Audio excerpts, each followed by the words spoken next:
Recently, I was able to witness the fights of 3 great warriors.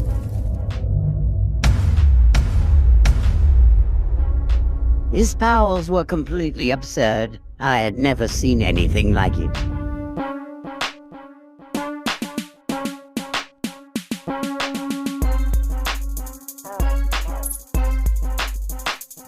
What it do? It's your boy, Dragon Ball Art 92, and I'm back with another Kamehameha of a video today.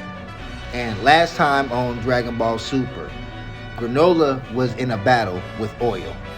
And since Oil was getting his butt handed to him, Alec told Maki to join the fight. So Maki says, "Is that magic you're tossing around? I'll rip you apart and see what you're made of." So Maki generates some energy blades on her finger and she rushes Granola. Granola gives her this cold stare. So she starts swinging and attempts to slice Granola. Granola dodges effortlessly. She's swinging as fast as she can. Granola grabs his scarf, ties her up, flips over her, and tosses her in the air. Granola grabs his end of the scarf, slams her on her back.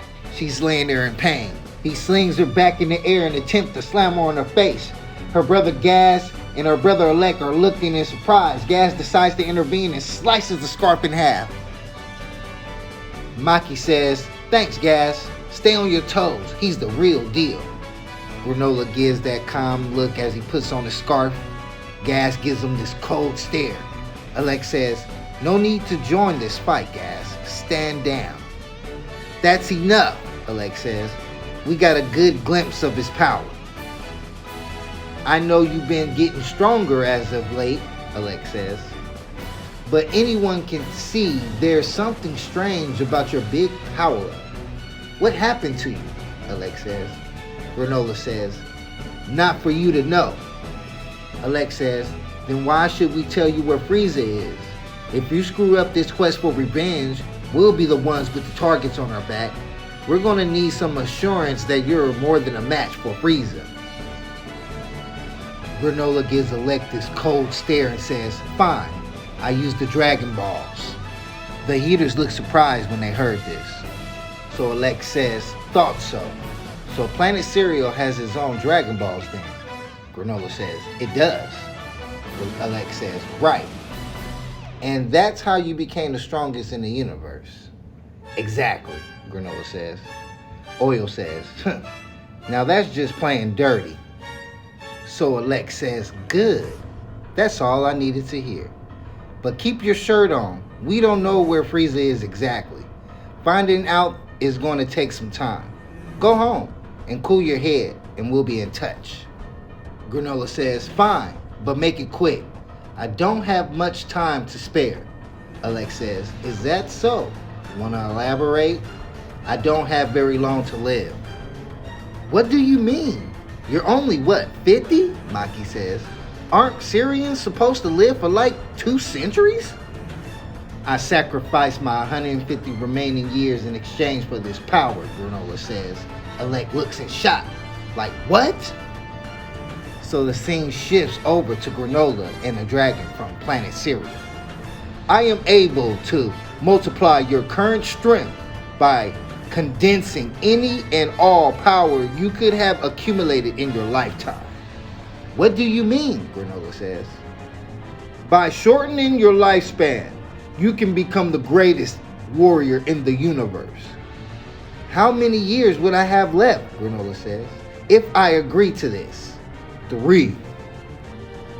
So the scene shifts back over to Granola and the Heaters. Maki says, "You sacrificed your life just to beat Frieza? That's insane." Granola says, "I'll be waiting, Alec." Everybody looks dumbfounded. Granola takes off in his spaceship. The Heaters gather together to have their normal dinner. Oil says, "What are we going to do, Alec? You going to tell him where Frieza at?"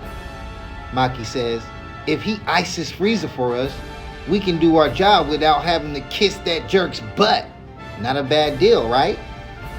Alec says, "Idiots, if Granola takes Frieza out, he'll just take his place as the next big boss. And that throne belongs to us, the Heaters. Maki says, oh, right, duh. Alex says, he'll probably want to take out Frieza's army too. That would be bad news for us. Gas says, yeah, since our end goal is to take control of that army. Alex says, exactly, Gas.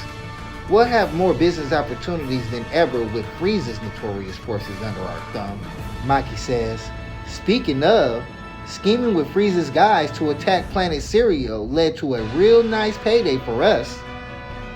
Oyo says, those ignorant Sagarians handed over a small fortune for that planet. Dumb chumps. Alex says, don't forget that Frieza's still our business partner, so we can't have him getting bumped off just yet. Then what's our next move, Alex? Maki says. Granola's gonna have to die, Alex says. Oyo says, how are we supposed to do that, now that he's the strongest in the universe? Alex says, I got an idea. He drinks his wine, puts his glass down and says, we'll use the sands. Maki and Oyo looks in shock. Maki says, those guys? Oyo says, you mean the two that took down Moral? Maki says, based on 7-3's data, those sands are really strong. Alex says, we'll put them against each other, 2-on-1. Oyo says, I get it. Granola's got a grudge against those sands too, so he'll be itching to fight some warriors from that tribe. Alex says, bingo. Universal strongest or not, if he's up against those pair, it's game over for him. So the scene shifts over to Granola, Goku, and Vegeta, and it says, at last, fate will bring these three together. And that's the end of the chapter today, you guys. Leave a comment, like, and subscribe to the channel. I want to thank you for coming through and checking out the review. And once again, remember to believe in yourself, because nobody else will. Dragon Ball Art 92, I'm out. Peace! Recently, I was able to witness the fights of 3 great warriors.